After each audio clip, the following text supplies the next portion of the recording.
Solar farms, जब भी हम इनकी तस्वीरें देखते हैं तो कितनी शांति और सुकून का एहसास होता है ना?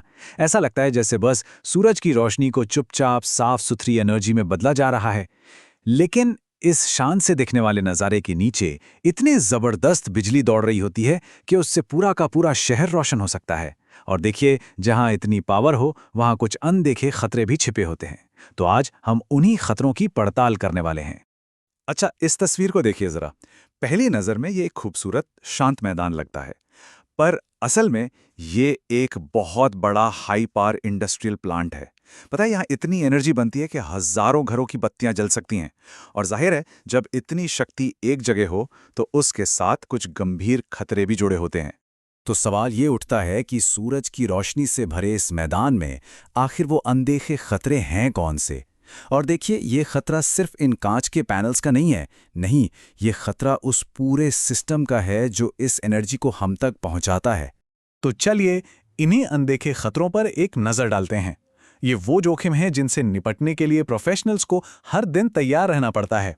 और इसके लिए भाई बहुत गहरी समझ और एक्सपर्टीज की जरूरत होती है।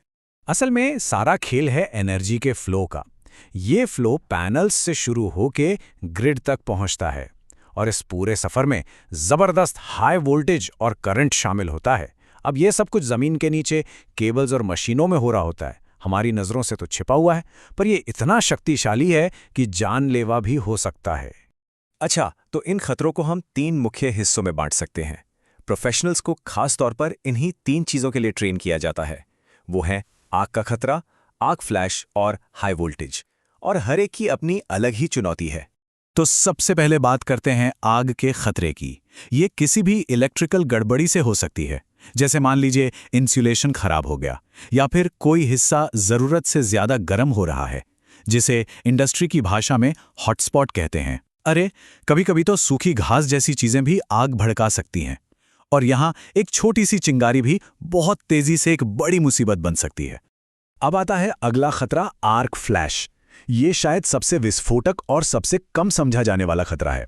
आसान भाषा में कहें तो ये एक तरह का बिजली का धमाका है। ये तब होता है जब करंट अपना तय रास्ता छोड़कर सचमुच हवा में से छलांग लगा देता है। इसको ऐसे समझिए जैसे 2 बिजली के कंपोनेंट्स के बीच अचानक एक छोटी सी बिजली कड़क जाए।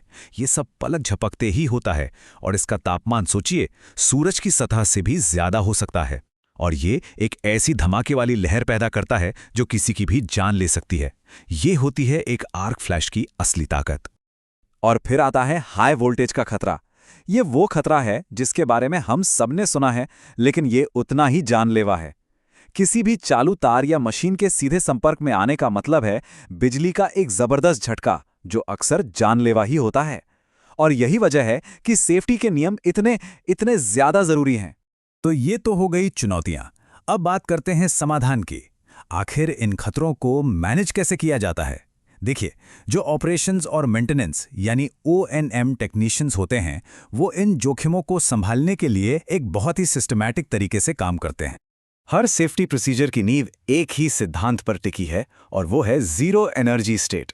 इसका सीधा सा मतलब है कि किसी भी मशीन पर काम शुरू करने से पहले ये पक्का कर लेना कि उसमें बिजली का कोई फ्लो ना हो।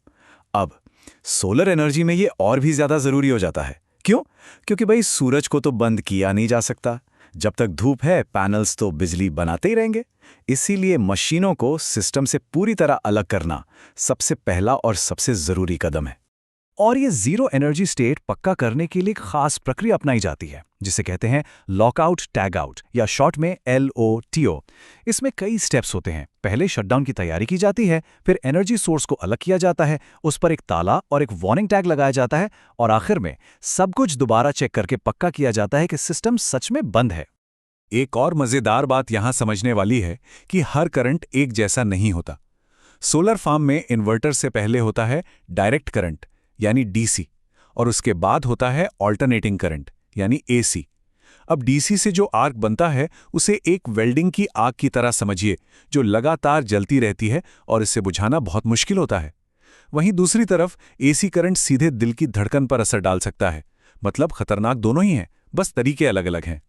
तो फिर आग को रोकने के लिए टेक्नीशियंस क्या-क्या करते हैं?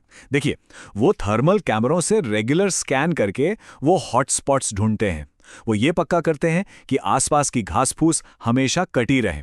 और हाँ, इमरजेंसी के लिए उनके पास प्रॉपर प्लान और आग बुझाने के सारे इंतजाम हमेशा तैयार रहते हैं।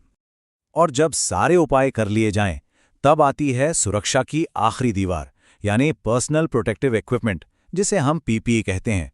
और ये कोई मामूली कपड़े या हेलमेट नहीं है। ये खास तौर पर डिजाइन किए गए आर्क रेटेड कपड़े, इंसुलेटेड ग्लव्स और फेस शील्ड्स होते हैं, जो एक टेक्नीशियन की जान बचाने की ताकत रखते हैं। तो इन सब बातों का क्या मतलब है?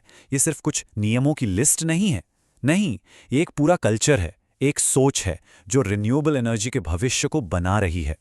सेफ्टी पर इतना ज्यादा ध्यान देना ही है जो सोलर एनर्जी को इतने बड़े स्केल पर कामयाब बनाता है।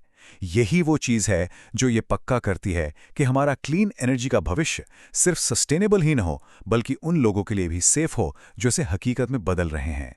आखिर में सारी बात एक ही जगह आकर रुकती है। ये सिर्फ नियमों और प्रक्रियाओं की बात नहीं है, ये एक माइंडसेट की बात है। हर काम को खतरों की गहरी समझ और सम्मान के साथ करने की मानसिकता। तो जैसे जैसे दुनिया भर में सोलर फार्म्स तेजी से बढ़ रहे हैं, एक बहुत अहम सवाल हमारे सामने खड़ा होता है। जिस रफ्तार से हम क्लीन एनर्जी बना रहे हैं, क्या उसी रफ्तार से उसे सुरक्षित रखने के लिए हमारी तैयारी भी बढ़ रही है? और इस सवाल का जवाब ही हमारे क्लीन एनर्जी के भविष्य को तय करेगा।